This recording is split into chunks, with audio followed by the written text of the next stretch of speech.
The president has a very simple proposal to everybody in every city, every community, every town, whether big or small. If you enforce your own laws and if you protect federal law enforcement, we're not going to send in the National Guard because it's unnecessary. But if you let violent rioters burn great American cities to the ground, then of course we're going to send federal law enforcement in to protect the people the president was elected to protect. 2028, President Vance, President 40%? Vance probably runs against Governor Newsom. Or Vice President Vance runs against Vice President Vance. I look at some of your other candidates. I mean, the governor of, with all due respect, the governor of Illinois as a presidential candidate, give me a break.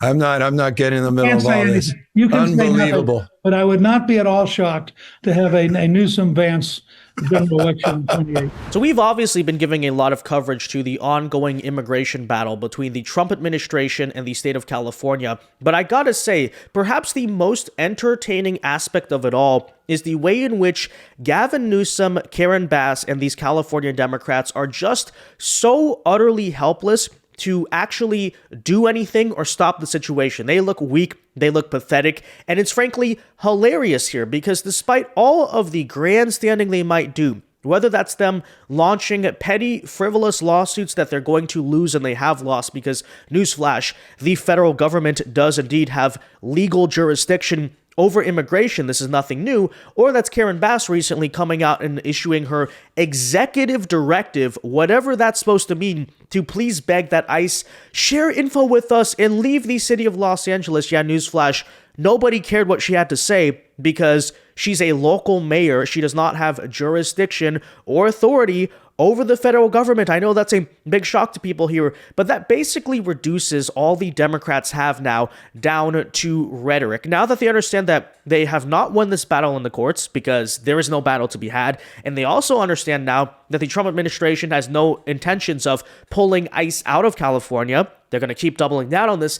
Basically, all they have left is empty rhetoric, right? You can cry about it. You can basically try to go out there and string up an argument in the eyes of the American people. The only issue here they keep on running into is the fact that rhetorically, they're not even winning this battle because, of course, we recently covered, for instance, how over the weekend you had the ICE raid against a pot cannabis farm in Ventura County, California, where there were massive allegations of child laboring going on. Not the best individuals were picked up in that ICE raid, and Democrats like Representative Jimmy Gomez reacted to it by saying they're arresting strawberry farmers, right? These are vital agricultural farm workers, because apparently cannabis, marijuana, is a vital part of our food supply chain. I mean, I'm not sure what kind of food Jimmy Gomez is eating on a regular basis, but I don't really think that's accurate. And even today, we have more updates on that front. Again, Democrats keep on walking into traps on this issue. We also got to cover for you the way in which California Governor Gavin Newsom apparently today was having a total meltdown on X over the fact that Vice President J.D. Vance took a visit to Disneyland and the state of California. Of course, the greater context right now is that California Governor Gavin Newsom is, of course, trying to launch his 2028 presidential campaign as we speak. He went to South Carolina just a couple days ago. That did not go all that well, but still, nonetheless, he understands that his opponent likely is to be Vance, and so you're already starting to see this hypothetical 2028 race play out. And I gotta say, in this situation where Vance is going to California to basically show the public that he's not scared of going to that state, Newsom's trying to react to it by a bit early seething to get a reaction out of Vance. Vance did win this round. And on top of that, even out of the state of Florida, right? Similar behavior because California is essentially exporting all of its behavior there. Just this weekend, Congresswoman Debbie Wasserman Schultz, a very shady individual, took a visit to the famed Alligator Alcatraz detention facility. And ladies and gentlemen, once again, I gotta say,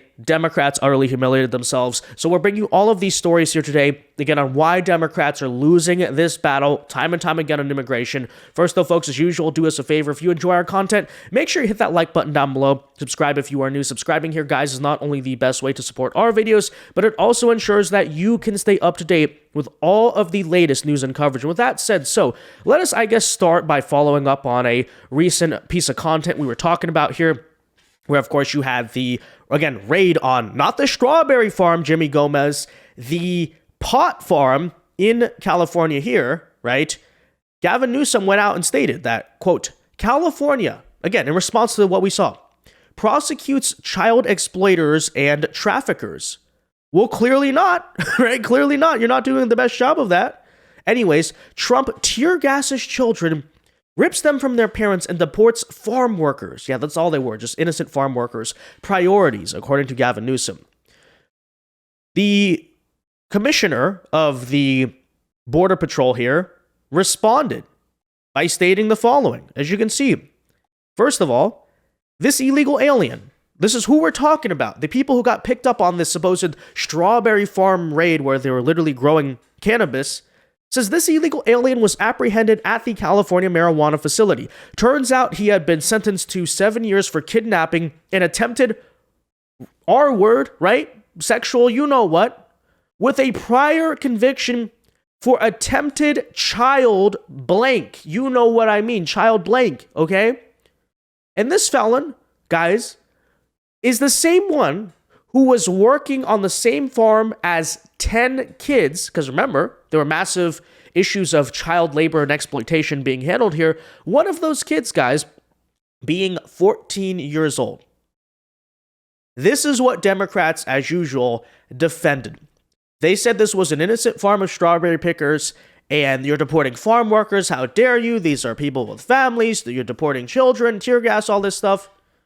And then, as usual, just like Kilmar Abrego Garcia here allegedly being some type of wonderful family man, Maryland father, once the details come out of who was actually picked up in this ICE raid, you start to realize we're not exactly here dealing with good old Farmer Joe, right? These are not really the farmers of America who are keeping our country safe. None of that going on, okay? So there you go. Apparently, Congressman, so these are more details, right? Apparently, this guy was sentenced, to 7 years of kidnapping and attempted blank there. Here was Border Czar Tom Homan having a direct reaction to the situation. So take a listen. But Tom, it strikes me unbelievable that the Democrats are not on board. When you look at this raid, there were 10 juveniles that were illegally brought across the border. You and I covered this under the Biden administration. I was down in Texas. We encountered 8, 10-year-old, 12-year-olds coming across with just a name and an address and a phone number on their necks. The cartel ruthlessly sending them across. And yet now we know that 10 of them, 8 of which were unaccompanied minors, working illegally in a marijuana farm, and your agents go in and rescue them essentially, and yet there is violent resistance to that. Does that upset you? It certainly upsets me, and like I said, the work men and women of ICE are doing is incredible. Look, we're looking for over 300,000 missing children. We've already found 10,000. Have you heard that anywhere? No, the media is simply not covering it. And look, this should be a nonpartisan issue. Arresting public safety threats and national security threats, everybody be all on the same page on that. Rescuing children, I mean, it should be a nonpartisan issue. Everybody should be in lockstep on that, but they're not. The media's lying. The Democrats they don't want President Trump to be successful. I got news for them. We are being successful. Every illegal alien public safety threat we arrest makes this country safer. Every national security threat we take off the street and deport makes us safer. And we're rescuing thousands of children. The lives saved every day by ICE, the lives saved every day by Border Patrol, are in the hundreds. So the only thing I can think of, Griff, if they hate President Trump more than they love their community. They hate President Trump more than they want, safe communities. And there's just no other excuse why this is not, why this has become a partisan issue to take public safety threats off the street. And of course, that is a fantastic question there by Tom Homan.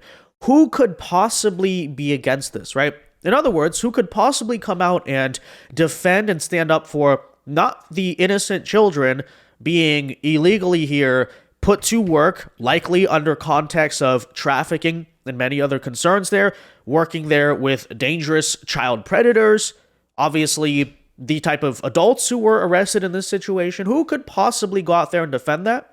Well, the simple answer is the Democrat Party. right? Because that is their very constituency, the very type of scumbags that you keep seeing arrested time and time and again, and they're like notorious, MS-13 or all this stuff. That's a constituency of the Democrat Party. You don't believe me? Look at how hard they stood up and fought for Kilmar Abrego Garcia. When is the last time you ever saw the Democrat Party fight nearly as hard for, like some type of American citizen than they did for people like Kilmar? We obviously know the answer there. But anyways, the story here goes on because not only is this, for instance, narrative from California Democrats utterly falling flat on its face because, as usual, the details come out on why ICE did this raid, and you're like, oh, now that changes everything. Oh yeah, you should be used to this by now. But of course, today, the brand new meltdown we have is not even over a ICE raid. It is over the fact that Vice President J.D. Vance and his family were seen today visiting the Bayou Country at Disneyland in California. Here is the video, as you can see right there, of them walking through California. Okay, so obviously J.D. in California with the family. Now, expectedly, because this is kind of looking like at the moment it's likely to be the 2028 presidential election in general, Governor Gavin Newsom is having a complete meltdown over this. Back to June 20th here, he said, "Hey, J.D. Vance, nice of you to finally make it to California. Since you're so eager to talk to me, how about saying it to my face? Let's debate a time and place." He got no reply here because guess what? I think J.D. is too busy actually running the country in the federal government, something you want to do, something you wish you were in right now, something your party greatly wishes they were doing. Nonetheless, that's basically what they're trying to set up, right? An early 2028 debate. But anyways, JD is back in California. Now, Gavin Newsom is saying he won't take the time to debate and defend gutting our Medicaid system, taking away kids' school meals, militarizing America's streets, or adding trillions to the debt. Instead, he's off to Disneyland, probably to detain Mickey Mouse at this rate.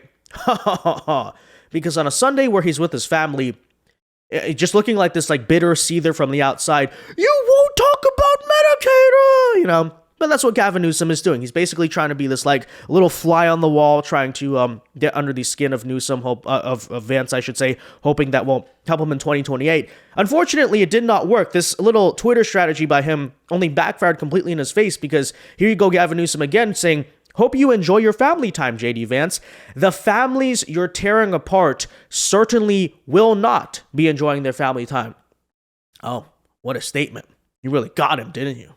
Wow, you're tearing apart families, don't you know? The way Gavin Newsom acts.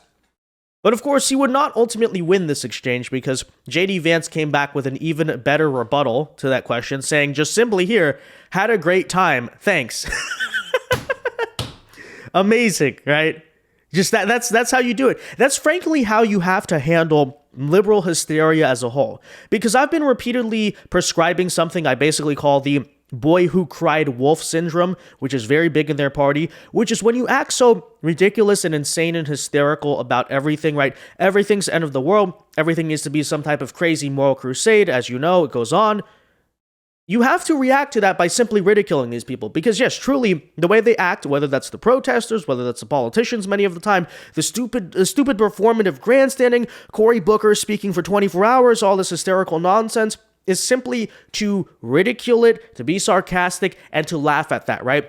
Isolate these people as the absolute weirdos and rejects of society, speaking broadly about the left here, that they absolutely are, and a great job there by Vance. So, there you have it. I'm going to chalk up now 2-0 in terms of Democrats fighting back against the illegal immigration stuff with the Trump administration, and they keep on losing there, so there you go. Now, with that said, here is round 3, because in a fairly opposite state to California, over the weekend, Democrats tried to once again be the boy who cried wolf, do the hysterical act here. They were allowed inside Alligator Alcatraz. They were allowed to go and have a visit to see what's going on, right? Debbie Wasserman Schultz, a congressman here out of Florida, went to go exercise her congressional authority, as they so often say. And obviously, this whole thing was meant to be what? A photo op, a stunt for Democrats to basically go into this facility and point out that, oh, it's so terrible, it's so horrid, the conditions, all this stuff, right?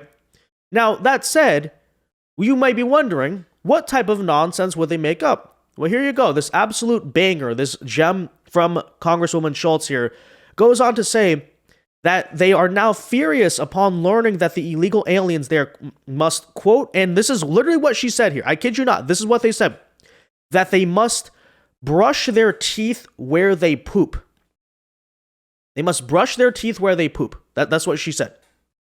Now, forgive me for being such a Neanderthal here, but I'm pretty sure that is called a bathroom. Yes, that is called a bathroom. That is a room where you brush your teeth and also poop. Okay. But apparently, okay, the big Democrat meltdown here is that these illegal aliens are being forced to use a normal bathroom. Can you believe that, right? I kid you, again, you knew they were going to invent some type of hysteria, but take a listen here to how ridiculous the argument actually is. That's hilarious. So they essentially drink, they get their drinking water, and they brush their teeth where they poop in the same unit. They bragged that they went above standards, supposedly, and gave them a 3-foot privacy wall that stretches the length inside the 32 detainee cage, a 3-foot privacy wall that stretches the length of the 3 toilets. Yeah, again, Debbie, that's called a bathroom. That's called plumbing. Now, don't get me wrong. First of all, I'm not sure what type of bathroom she has. Maybe she has one of the fancy ones where, like, the toilet is separate from the sink, like, you know, some hotels like that. But, okay, on a bigger picture here, yes, it's called a bathroom. Oh, they get their drinking water from the same place? Yes, that's called plumbing. That's called a tap water. Okay, it's called tap water. What are you talking about? Okay? Or do you expect them to get some type of, I don't know, like Pellegrino sparkling water coming in? It's an illegal alien detention center, okay? It is basically a jail in a sense. It is a prison. It is a processing center for people who broke the laws of our country. It is temporary, yes, but it's still keeping in mind there. It's not exactly, right, meant to be some type of trip to Disneyland, like J.D. Vance just took. Okay, that's not what we're talking about here. But the argument, so I'm not exactly saying it's the most comfortable bathroom. Guess what? The bathroom in jail is not comfortable. Are Democrats going to go to every single jail in this country and be like, look at the size of the toilet. It's exposed, which it is, right? That's how it works in jail, right? And they're brushing their teeth in the same place where they poop and sleep. What are you talking about? Are they going to come to my apartment? They're going to come to my apartment and say, he's brushing his teeth where he poops, like a human rights violation. What's wrong with this country? What are you talking about? But again, this is the very boy who cried wolf effect, okay? This is why people largely have tuned out the hysteria. They simply are not listening so many times over and over again. But anyways, with that said, take a listen here to a more extended version where Congresswoman Schultz continues to absolutely melt down at the site of Alligator Alcatraz in a pretty hysterical and ridiculous way.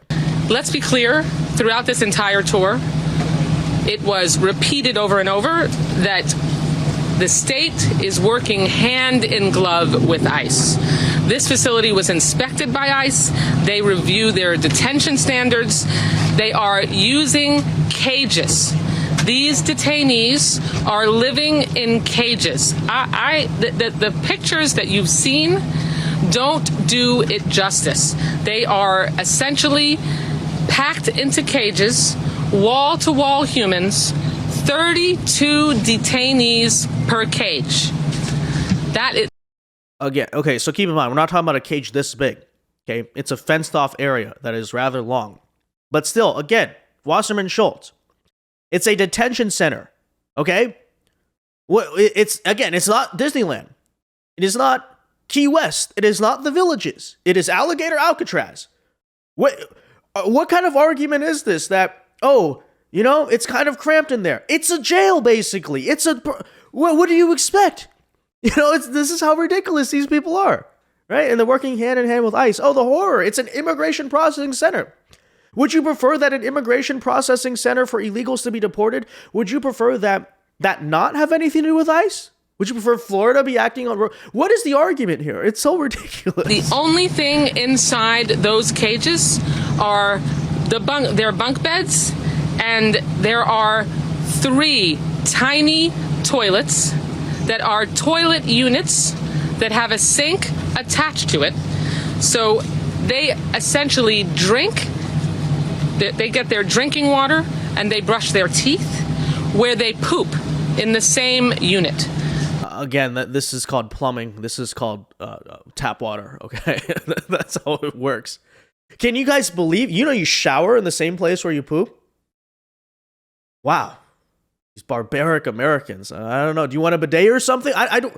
What is going on here? They bragged that they went above standards, supposedly, and gave them a 3-foot privacy. So anyways, there's that part, right, about the bathroom. But let's go on here to listen to the rest of what she has to say. Walls in each shower, but we're talking about all 900 men who are held in this facility. It is built currently for 1,000, and they have no privacy at all when they're showering. For meals, when we walked through they have no privacy when they're showering. Oh my gosh. Do you know that's against international human rights law? That's you have to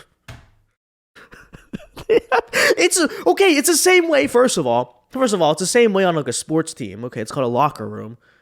Again, I don't know. Did she just crawl out of a hole somewhere? Or does she know nothing about society? But secondly, again, it is a detention center for illegal aliens. You do not have privacy when you're showering in, guess what? Prison or jail. Okay? Why do these people think this stuff works? Ridiculous. The quote-unquote meal prep area, the kitchen area, for lack of a better term. The food was not the buffet at the Four Seasons. This is a human rights violation, guys. They had the portions that were available for detainees, and they had the portions that were available for employees being prepared at the same time. The portions available for employees, large pieces of roast chicken, large sausages, and the detainees' lunches were a small, gray turkey and cheese sandwich, an apple, and... Okay, so again, newsflash. A security team, the analogy here, a security team working at a jail has more privileges than the inmates themselves. They don't get the same treatment. Gee, I don't know, because again, it's a detention center. Like, what? What are you talking about? Anyways, though, you basically get the point, right? That's what we're dealing with here. Debbie Wasserman Schultz is shocked that a place that is meant to be a detention center is being run, of course, like a detention center. They're not exactly being starved to death. She's just arguing here that the meal portions and, the food they're being served, they're only being served a ham sandwich. They're not being served a gourmet ribeye steak and, caviar. Where's the caviar? Where's the lobster tail? What is going on here? But, there you... of course, basically have it, right? Let me say, though, in response. Okay, I get it. Alligator Alcatraz is not a pleasant place. I don't know if I'd like to eat a gray ham sandwich that's like on, just normal white bread every day of my life either. But you know what? Guess what? That's why self-deportation is always an option, right? People are like, Alligator Alcatraz is so bad. People shouldn't be there. You're right, they shouldn't. You know why they shouldn't be there? Because the illegal alien should simply heed the advice of the government, maybe even be warned by the deterrence factor and just say, okay, I am here illegally. I have come into this country as a guest, whether that's legally or not. I have broken the trust. I have broken the law. I'm simply going to make the decision to take myself home. And basically right now, the U.S. government is offering something of a pardon for those offenses, for those people who are just willing to go home. You even get a free flight and $1,000 voucher. Guess what they're doing? Refusing that, right? So we're making it very clear.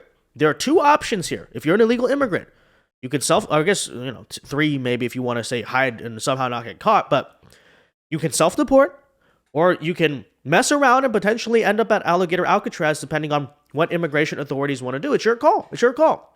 So you know what, Debbie? If you have such a problem right now with Alligator Alcatraz, you should, of course, be encouraging illegal migrants to self-deport so that they shouldn't have to deal with this. But of course, you won't do that, right? Anyways, once again, there you have Democrats simulating themselves on this immigration front. It is truly entertaining to watch, at least. But with that said, guys, let me know your thoughts on all of this in the comment section down below. Be sure to leave a like on this video, subscribe if you are new, and until next time, God bless and peace.